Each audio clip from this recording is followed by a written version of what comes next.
Vanakkam, Chairman Sir. As a representative of the Dravida Munnetra Kazhagam, a DMK party, I stand to address the first batch of supplementary demands for grants for the fiscal year 24-25.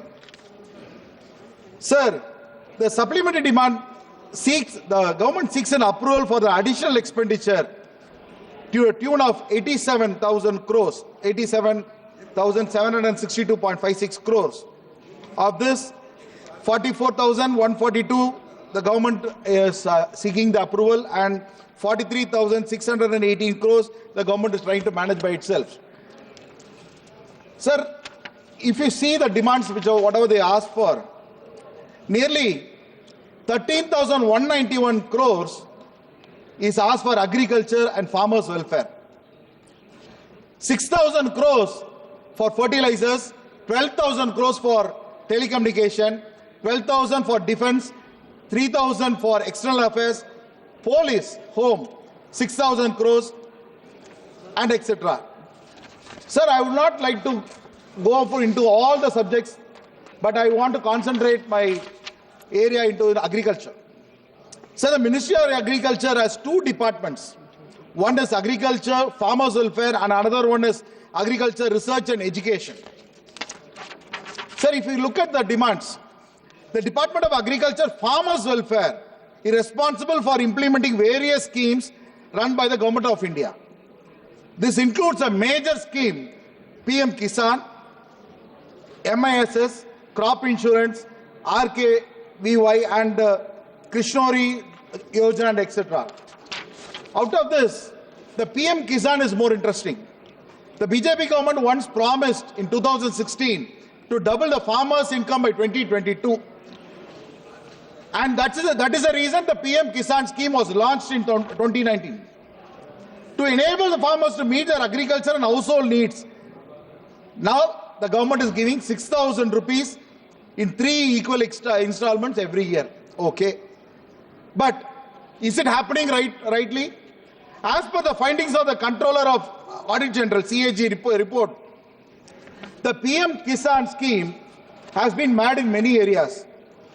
They say that approximately 35% of the applications were found to be ineligible for the scheme. In certain areas, the funds have been dispersed and the recovery is happening. 0.24% of the total funds are being collected, only 0.24. These discrepancies are major flaws in the scheme. PM Kisan cash benefits given in 3 separate installments aren't for all the farmers. Since they cover those with the land, that means that the scheme excludes the significant chunk, that is nearly 5.37 crores of landless families as estimated in 2011, or 2.4 crores of people with the leased land as estimated in 2019. So these people are being left out. The Standing Committee on Agriculture 2020 noted very clearly that the Kisan scheme cannot be effectively implemented because there are a lot of lacunas there. Non-availability of land records, non-transference of land to the heirs of the deceased landholders, community-owned lands in Northeast, incorrect bank details, and malfunctioning of Aadhaar connections. So the committee also observed benefits under such scheme are not available to tenant farmers because not all agricultures are landowners. As per the information provided by an unstarred question in this July 2024, no specific census or survey has been conducted to ascertain the number of landless farmers in the country. So how do you find that the Kisan scheme is a successful one? Why are we demanding more money? However, the agriculture census recorded that these kind of landless farmers are nearly around 5,31,000 people are there. They are waiting for this kind of funds. So another one is MISS scheme. The budget says that the intervention subvention scheme is increased from 18,000 crores in the revised estimates of 23-24 to 22,600 crores in 24-25 before estimates, reflecting a 22% increase. Sir, another major important flaw is the crop insurance scheme. The budget for the crop insurance scheme has seen a 3% decrease from 15,000 crores from the estimates to 14,600 crores in the budget estimate 2025. This reduction is particularly given for the frequency of climate-related disasters, which has to be increased. The Standing Committee, once again on Agriculture, called upon on 2023, raised concern about how the ministry plans to implement the schemes for raising because of the extreme weather conditions. Sir, agriculture is a backbone of India. If we talk about agriculture, there are very important things that has to be discussed. Sir, Tamil Nadu, which is supposed to be the major agriculture state in the southern India. Sir, if we see the history, many states have given budgets.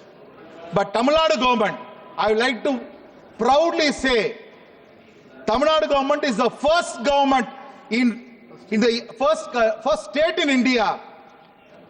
In the year 1889, our Honorable Chief Minister Dr. M. Karunanidhi, our DMK leader, first he implemented a free electricity scheme in India, sir.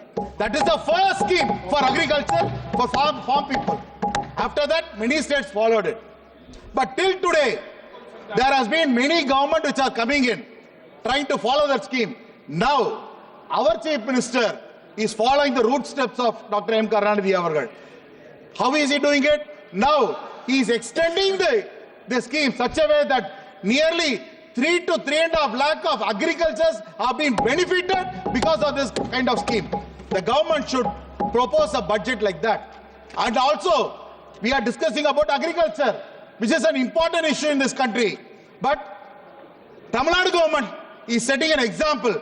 Before the budget, the Tamil Nadu government has set aside norms such a way that the agriculture budget is filed first for discussion, a separate budget is included, then the general budget comes in.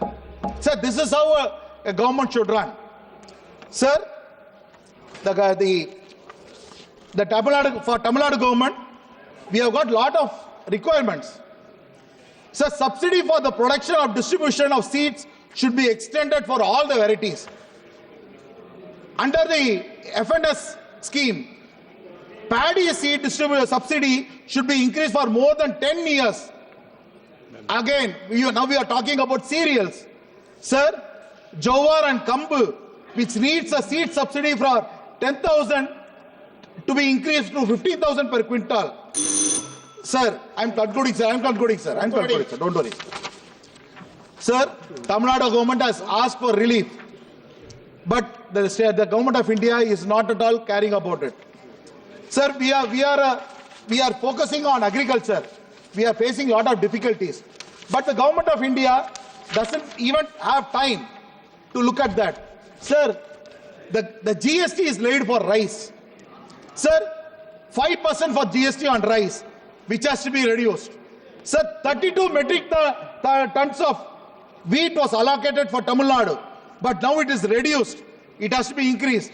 Sir, request the wheat allotment to be increased. Sir, kerosene distribution, which is a major issue in Tamil Nadu, it has been reduced. Sir, I am concluding, sir. 1 minute. Sir, we are people living in hilly area, they have to be benefited. Sir, and another important thing is that whenever any government comes to power, the major thing that they are talking about is for employment. But this government, after the government came in, I don't think that there is any improvement in the employment rate. Generation. And also, one example I want to quote, sir. Please give me a minute more, sir. One example I want to quote. Sir, I have been in this August House in the last session and I have been re-elected again. But I have been fighting from the day one for installation and opening of the Vellore airport. I fought in this house and the government gave money. The airport was implemented. I am concluding, sir. Sir, during the election last time, our Honorable Prime Minister visited Vellore. He landed in the same Vellore airport. He made his arrival there. He went into Vellore district and campaigned. But till today, the airport has not seen an opening ceremony at all, sir. We are waiting for that. Sir. Thank you. And also, Thank you, Honorable Member. money is being asked for defense. I'm concluding, sir. Madam Finance Minister, you are allocating a lot of money for the defense. We are happy about it. But one issue I want to bring to your notice. There are a lot of ex-servicemen in the country. They are all going for treatment to medical hospitals. But in many areas, private hospitals are not giving proper treatment at all. The families which have suffered in war and they lost their organs or hand or leg or handicapped still are facing a big difficulty. Even in Vellore, lot of private hospitals are ignoring the ex-military persons for medical assistance. Okay, thank you. Sir, Honorable Member M. Sir, Srinivasa. sir, I'm concluding, sir. Last point, sir. No. Last point, I'm concluding, sir. 30 seconds, you complete, Sir. please. 30 seconds. This, sir, we are citizens of India. We want work with India. When we want to work with India, we want to work with the government also. But the government has to make sure they do not see Tamil Nadu as an enemy state. Okay. They have to see it as a state of India. Please, Srinivasa.